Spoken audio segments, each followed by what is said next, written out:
अस्सलाम वालेकुम प्यारे बच्चों। क्लास 7th सब्जेक्ट कश्मीरी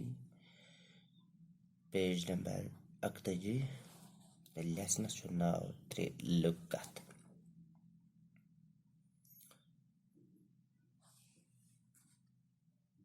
दीद त्रेवनियन खोतियन टठ टठ वकुल कमाल छल छांगर ददिज कुल गोत टंग शाल जमा देरी दपान शाला लोग एक दो शहर कुन जू लर्ज ब्यूट त्रेवनिन खोतन कुन चूर शाम सपद द्राव खुज खुज जंगलस कुन बदकिस्मती किन पे होनस नजर तो दोरस पत शाल चाव अकिस रंगीर वानस मज रंगीर ओस रंग आब भरत टठ वान थरसी पेट थोमुत शाल आव अत ठठ वकलस मज लायन तो लोगस रंग गोत होने छोर और योर मगर अत आख न तसली गसित चल शाल द्राव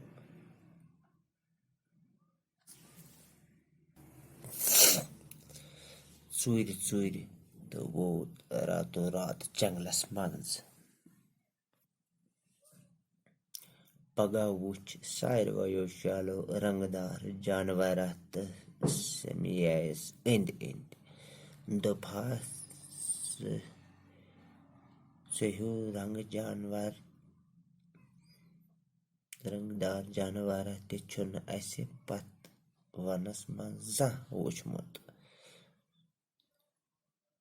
सह अस रंग रंग जुलम करान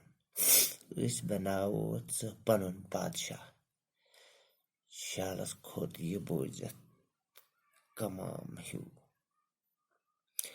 कल सत कोरनुक आकाट यथ पट बनो रंगदार शाल सारन हुंद जमात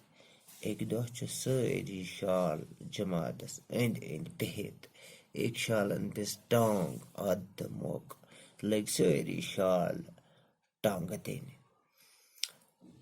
जमादारस ते रूद न पानस ताम जमादारी गैस मुश्ती